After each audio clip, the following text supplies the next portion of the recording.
Hello, everyone, and welcome to Writers Drinking Coffee. This is a podcast of a bunch of writers sitting around drinking tasty beverages and talking about writing, publishing, and the whole creative process.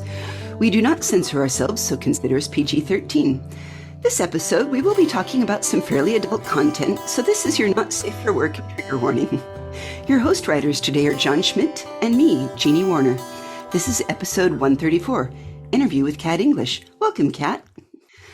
We are so glad you reached out to join us. I believe your agent found us and said, would we want to interview? And this is your first novel. And then they sent us a copy. And I have to say, I really liked it. This is something that is new in our space and definitely new to American audiences in general. As you talk very frankly about things that I think are alien to America, but people don't understand that. So I thank you for writing this book. I wanted to start there. Thank you. I really liked the book. I'm glad you enjoyed it. It is really unique. It's just something really different. It is. It's called Briefly Yours. When can people come out and buy hardback? And are you going to be on Amazon? Yes. So the book will be out on Amazon. We're aiming at getting a date. We've not got an exact date just yet, but it's more to the end of January, slightly going into the beginning of February. The book's already gone to typeset, but me being me, I'm just having another quick look over it because, when I'm editing and rescuing cats at the same time, sometimes I think to myself, what if I've missed anything? But yeah, hopefully end of January, beginning of February, it'll be out. I think that's fantastic. And I want to agree with you that working retail sucks. It's so target driven, so demanding. Well, you talked about some stories, and I liked the point of view when you opened it, when you first talked about selling perfume. That really sets the tone of it because, what is the shape of the bottle? You are selling sex. And all through the retail industry of women's clothes, women's accessories, women's cosmetics, all of these things in a lot of ways are selling sex. They just don't want to be honest about it. Yeah. I mean, that's the thing. Nobody realises, you have to wear stockings. You are the ambassador of that brand. And it feels good to be flaunting them heels, walking around in that sexy mini dress. You really are. Well, I'll argue about the heels because I've never been a graceful human being. And my first attempt at walking in stiletto platform heels nearly broke my ankle. Don't get me wrong, near to the end of the day, gosh, you felt the blisters on your feet and you needed to get them heels off and get them flats on. And, I'm a bit like Bridget Jones. I'm just a normal everyday girl. But everybody's got that side to them. They might not want to admit it, but, everybody likes to read it or hear about it, basically. When I talk to my friends about what I've done in my life, they're all intrigued and inspired. They want to know more. So that's what got me wanting to write it even more. I love it for being, I'm going to go out on a limb here and say Briefly Yours. Is it mostly autobiographical? It is. It really is. It's all true. It's all about my life. And that's why I think it was easy for me to write. I didn't have to read loads of books. I was just putting pen to paper. And I wasn't a book reader when I first started, I'll be honest with you, but I became a book reader. And, it's all about my life. So it's all true. Yeah. I think it's wonderful. There are an interesting point of view in America. We are still somewhat puritanical about sex. And for examples in the media of sex are things like Pretty Woman. And I love that film so much. I loved that too. But everybody imagines that everyone is, dolled up and it's very glamorous. But I lived in Colorado and I pulled over once because there was a woman walking by the side of the road and she was dressed like your matronly aunt. She had strands of white in her hair and she was wearing a simple gingham dress and a cardigan sweater and white nursing shoes. And I thought, oh my goodness, somebody's librarian or nurse her car broke down. And I picked her up and she was going all the way from Boulder to Denver. And I'm like, so what do? I say, driving along as you do, talking to your passenger, that you've picked up. She's like, well, right now I'm going to go hook. Oh, right. Interesting. It is. Because Yeah. It was more in America that she had been unemployed for quite some time and living with her sister. Now, the challenge is we don't have any much of a welfare program and much of anything program. So when she got a job, and did have a new job, the welfare stopped immediately. The unemployment stopped immediately. And in order to get her children out, she needed first and last months in a safety deposit to get her own flat. And how do you come up with roughly $1,000 at the drop of a hat? And so she was going to go down and basically blowjobs and hooking just for the money. And I think it was my first conversation of talking to somebody that was very matter of fact about it all. And I tell this story a lot, but I love your book for being very matter of fact that, honestly, what if hooking is better than working retail? What if hooking is better than people yelling at you and angry customers and horrible management? And it brings a perspective that we don't have here. I don't want to tell everybody to start going out being a call girl, but that's just what I had to do. I mean, I was really struggling, to put food in the cupboard on a minimum wage. I was hungry and I could barely afford to pay the bills. I was always behind. I had friends who had children who didn't have no food in the cupboards, and I thought if I could just buy them a bag of chips, hopefully that'll help them survive. And I remember saying to one of my friends, you need to start working. She had to start. Well, as I said, going on again, you didn't glamorize anything, and I liked that. I mean, your sex scenes are steamy, and I have read a lot of sex scenes and a lot of torrid romances, and yours are really, really well done. And I wanted to throw that right in there saying, well done, you. Those are written in a very visceral way that takes the person there. Well, I mean, there was even more X-rated than that. But obviously, I started writing these books 10 years ago. So I just put pen to paper and I didn't know about what the other books were like out there. So as I started reading these other books, I thought I better tone it down a little bit. But it's all true. And I remember sending it to the first editor because I wanted it organised well, because obviously I wasn't an author. And he said, some of the scenes, him and his wife was laughing, and they said, his wife said, this can't possibly be real. And he said, no, it is. And he helped me organise it very well as well. But we've been over it that many times over the years that, I hope it's very well written. And other agents have looked at it and said, they think it's very well written as well. I thought it was too. And you are also very straight up about the ick factor. You didn't shy away from that at all either. The unpleasant, the downside of it, the horrible body odor, the people that treat women poorly and think they can do anything if they pay for it. And I think that's important too. I mean, this, like I said, this may be the best book on the industry I've ever read. Oh, really? Well, I didn't want it to be negative. I didn't want it to be all positive. I wanted to be honest. So some people are really hard to work with. And, to be honest with you, I worked in a really VIP exclusive place, and it was one of the finest in England. And, I've also travelled to Australia to do the same. And you didn't have to see somebody if you didn't want to. So that's one good thing about it.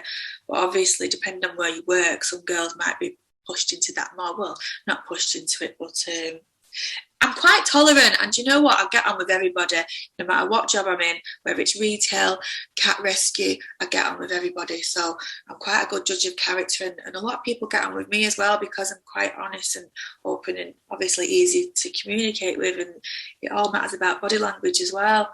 So, there was downsides to it, but there was also good sides to it. And there was some really lovely people that I met. Like in Australia, I met a doctor, and I'd burnt my leg before I started work on some curling tons, and he went out and he bought me some cream for my leg, which I thought was so lovely. Yeah, I spent some time in Australia too, and I knew a gal that had been a bookkeeper for a brothel, but she tells the story of, they asked her if she ever wanted to work, and she's like, no, I really just like doing the books. And again, it was just so matter of fact, and that is what I think is unique for an American audience. Of here, it's dangerous and scary and icky, But this, you make it very matter of fact, and you make it racy and fun, but at the same time, icky is icky. And when you go in and start talking about the cats, I almost got a little teary. Your description of how you started to follow in and become a cat rescuer, and that really seems to have changed your life. It really has. I mean, I'm sat here in my mother's dining room, and last night the night before, I saved two little kittens, and they're looking at me, and they're so scared of me, and they really are petrified, and they're both huddling up to each other. I've got to administer eye drops to them. One of them might lose their eye, and they've both got flu, and they might not make it. And their siblings in the vets right now are having seizures. I'm really, really busy rescuing other cats because of irresponsible people, and I just want to create awareness on the plight of feral and stray cats and how much they struggle and how crucial it is to just do the smallest thing you can do and just neuter. And I've got a lot of friends all around the world in rescue, which is lovely. And obviously I've got some friends in America, and they're really big on TNR. And if there's one thing you can do, it's to neuter your cats. But, I'm trying to get these through health, and I was just looking at them right now. They're so cute. Hopefully they'll make it through. But it is sad. There's a lot of sad sides to it. But if I can do one thing in life by bringing this book out, it's to make people aware. And, if they can just help even one animal, it's just amazing, all wildlife. I saw a movie recently, I hope I say this right, The Electrical Life of Louis Wain. And he was an Englishman, played by the very beautiful Benedict Cumberbatch. But he drew cats, and he drew cartoons of cats, and he seems to have almost single-handedly made cats popular as pets in England, and this was in the 19th century.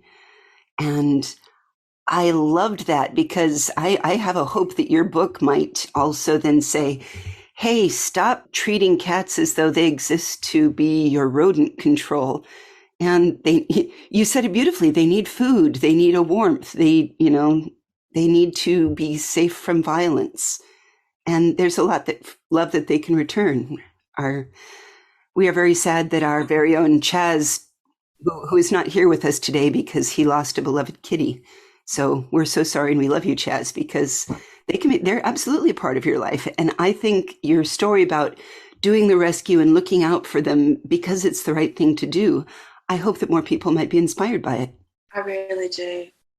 There's two sides to every story, and I know people might not agree with what I've done, but at the same time, I think a lot of people will. And no matter what you do, no matter how you make your money, as long as you're not hurting people, and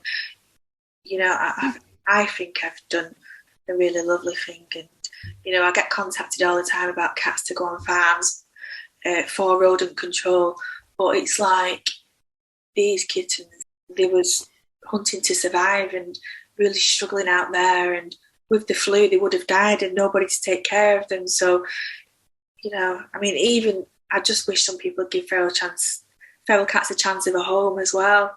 So if it can do one thing, it's just to create awareness on a bigger scale, really.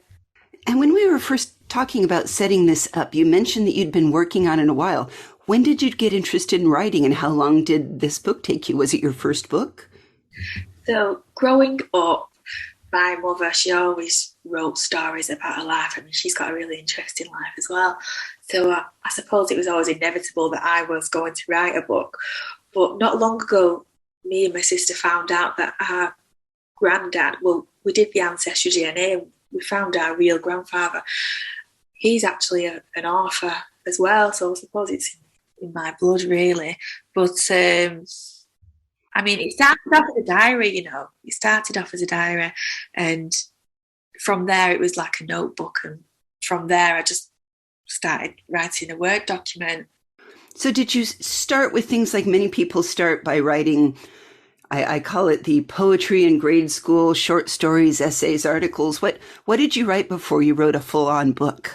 I suppose every time I came across a really outlandish character, I thought it was crazy, because you don't see things like this in, I call it the real world that we live in, And when I was working, I just came across the most craziest people, and, it was funny. It was really surreal. So I suppose after that, I thought to myself, when I was telling these stories to some of my friends, they was really intrigued, and they was like, can't believe you could write a book about this. And I said, I'm writing it down every time I see a client, even if I'm typing it in my phone, I'm writing it down on a little piece of paper. I kept all the memories, which gave me enough content to write a few books. And maybe it's that it is actually in your voice, but I have read a few people's first novels that have come through and been on our show. Yours has a remarkable polish, I thought, in your turn of expression, in your clearness with which you write and describe things. You make it very visceral. I just wanted it to be as real as possible, basically. Just have my voice really running through it. Well, what tools do you use in this? Are you write straight on a laptop, or do you dictate? Do you write it down pen and paper, old school? How do you get started when you start writing a new chapter or a new phase? Well, you wouldn't think so because, I'm about 37 now. I say about. But, I'm quite old school.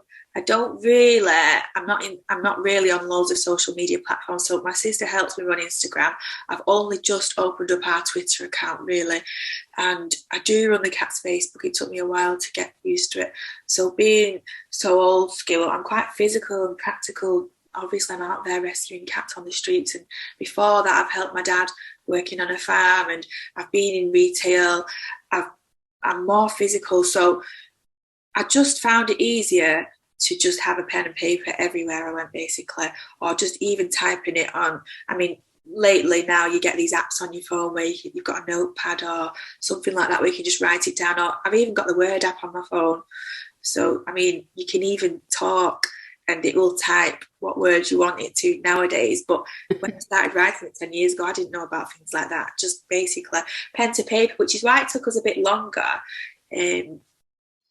implementing that onto the actual Word document on the laptop. No, I like it, except for apparently I have a strange way of speaking and Siri cannot read me very clearly at all. So Sometimes it does that to me. Well, lately, I suppose if I was to write a fourth book, it'd be a bit different because I'm now helping wildlife, which is really crazy. I mean, the other day I was out trying to rescue a deer that ran through a river, and basically I'm risking my life trying to save this deer. And you've got all kinds of birds, which basically, like a cormorant, when you pick it up, it can actually, you've got to be careful about your eyes because it can take your eye out. So,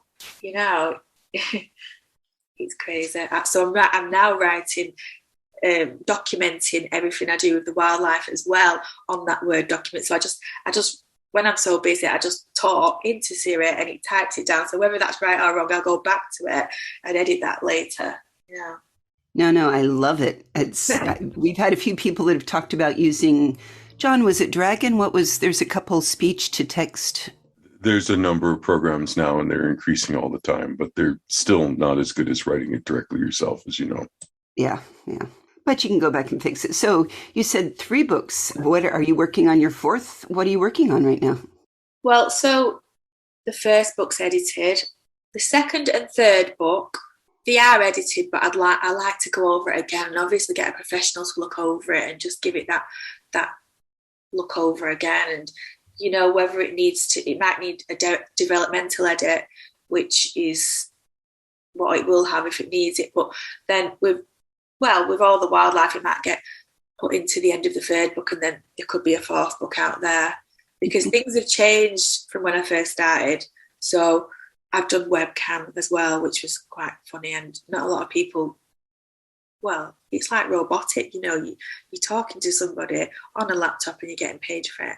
It's quite cool. It's quite funny because it's at certain points, just being paid to like suck your finger or lick your finger or wink at people, bend over. It's really funny. And obviously I've since then become into a more serious relationship. So in my other books, you might see where I've done slightly different work, but there'll be teasers of that in the other books. I think. Over here in the States, there was a girl who created something called Jenny Cam, and her name really was Jenny, and she put a webcam in her bedroom, and she had subscribers to basically watch her live her life, and it was literally watching her try on lingerie. She would try things on and wander around and talk on the phone. And I didn't quite appreciate how many people, maybe they just need to be taken out of their own life and into something else. But it was respectable enough that she ended up in income that she ended up paying a friend of mine to be her webmaster. And that's a good sideline too. But there's a lot of different ways that people, I think, are taken out of their life and into a different life. And I think it's kind of neat in its own way. I talk to some of my rescue friends. They really do struggle. We're out there saving lives and we're doing it out of our own pockets a lot of the time. The vets are really not cheap. You've got your antibiotics to pay for. Every single, patient that's admitted, bird, cat, dog, anything, you need to see it through. So you've got your flea treatment, your worm treatment. There's a cat in the vets at the moment, and just for 48 hours, it's £580, and you can't just magic up that kind of money. And so I was telling a friend of mine who runs another rescue to try even webcam or just something, and I was really nervous. But I said, you don't need to look a certain way. You can be different people like different things, like it doesn't matter if you feel like you're too fat or you're too skinny or you're short or, you've got small boobs or big boobs or short hair, long hair, nothing matters. Beauty very much is in the eye of the beholder. And just, I wonder if sometimes you hint at something in the book that very much it can be just intimacy of having a friend or having somebody that you can play at being a friend. Yeah, it's not all about that. Because it's in the mind just as much as it's in the body. Yeah, you know what? I know I have a lovely friend of mine, and so when I stopped working, he just became just a friend of mine. And it's not that we have sex, because we don't, and we don't kiss. It's just a friendship, and it's just what he likes basically. And whether that's going out to a spa or the cinema, it's just quite normal. It's nice to have a friend, and he understands my life and what it's like to struggle. And I'm not seeing him anymore, but he was once, I classed him as a friend of mine, even though he paid me. Yeah. What writers inspire you? You said you weren't much of a reader, but then you started settling in a bookstop. Which writers would you like to be more like? Who inspires you? I think because I've done what I've done, obviously, I find it really exciting to read erotica books and romance, and not just that. I just love like James Bourne, the cat book, things like that. 50 Shades of Grey, Sylvia Day. I just love reading her books. Belle de Jour, Secret Diary of a Call Girl, things like that, really. My gran, she loves reading about the war and her times, so I know everybody have different taste.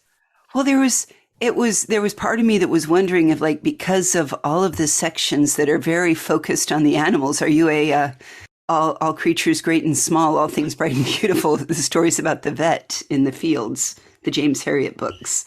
I've not seen them kind of books, but I am intrigued about obviously animals. If people are helping animals, it's just everything really. I've not really got a type. I just, because I had to read what was in the market. I'd already wrote my books, and I'd already spoken to editors and ghostwriters and agents, and I had to know what was in the market. And my book had to have USP, which it does now. There's no other book out there that's like mine, and I had to, and I wanted to make sure my book was different. And from the very start, it was like no other, and it was different. It's not wrote like other books, and it's just very real. So, Agree. It's almost 3 books within one book. There's the life and times of the call girls. There's the life and times of the animal rescue. And then there's a little bit of the challenge of interpersonal relationships. Now, I'll be honest with you now, when I first started writing the books, it was only a call girl book. It was an erotica book. The cat section wasn't in it. But I realised that is part of my life as well. And I remember my mum saying, why don't you put that in there? Because the book needed to be something different. And it's true. I do this day in, day out, and you can see me on my social media. So I thought, why not it'll open people's eyes to basically a world that they've not seen before. It's right under people's noses. Yeah. I am deeply reminded of something that went on in the US. They wanted to crack down on the illegal sex trafficking in the underage kids. And so there were some folks who did field research, and they went to all of the major cities and talked to all of the kids living and selling themselves on the streets. And then they presented their findings to Congress. And what they found was not what Congress was expecting or wanted to hear, because the first one was that I think they were imagining, oh, all those poor little girls, but 42% of them were boys. And then it was the 99% of the kids, when they were looking particularly at kids, were out there selling themselves, and it was a better life than they had had at home, either in a foster system or at home with abusive parents. And that was an issue that, how do you deal with it at a country level? And so they just quietly let this study lapse, and people went away and didn't do anything about it, because how do you fix home life? That's the thing. I mean, as I said in the book, I've not had a bad upbringing. I've had the most love off my mom, and she's really a lovely mom. She'll do anything for her children. And when I first started this, I didn't want to tell her. And she was worrying, where are you? She kept ringing me, where are you? So I had to tell her. But where I worked was different to on the streets.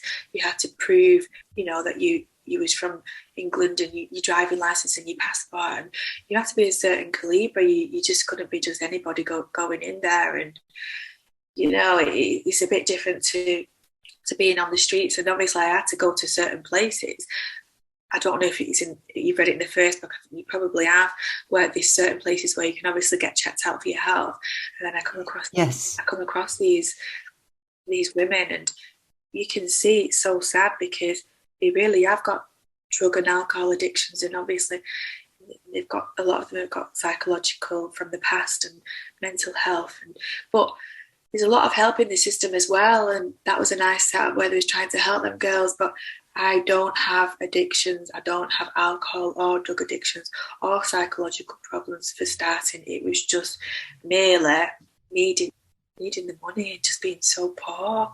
We in America are deeply jealous of your national healthcare system. I beg of you, whatever you do, don't let them abolish it in favor of insurance. Well, my brother's actually in LA at the moment. He's out there for a bit longer because he's just caught COVID. Oh, I'm so sorry. I really want to come back, because I don't want him to get more. Well, I don't want him to get more ill, and it's expensive out there. But hopefully he's insured, and he'll just come back soon, hopefully. But I know what you mean about that. Yeah. And what are you working on next? What's your next book going to be on? So the second and third book is basically, it's a little bit different. So I'm not in a parlour or a boutique hotel. That's what they call it in Australia. I literally went out to do it independently. So that's what the second book's about. And the third book, it's about Australia and England. The fourth book's not started yet. So basically, it's just, obviously I do wildlife now. So it'll be a bit of that if it does come out. But I could do a mixture of both in the second and third. Just see how the first book goes first. Oh, the wildlife rescue actually sounds kind of intriguing. We see you chasing down a trash panda. No, you got to go to the vet. Well, we've now got a GoPro, which we put on our head sometimes, because, sometimes we can be out for 12 hours of the day. And sadly, a lot of the accidents are caused by human error, by man, by a lot of cat attacks as well. Unfortunately, and I love cats, but rescuing birds, you see, 10 birds the other day had the wings totally ripped off. And I know in certain countries like Australia, it's a sore subject, and they keep the cats in, and it's awful because you even kill feral cats out there. But if people was to, just do the simple thing by TNR, that's something. Yeah. We have a fairly active TNR group around here. I have a friend, Trish, down in San Jose, that is involved with trapping, taking them in, getting them notched, etc.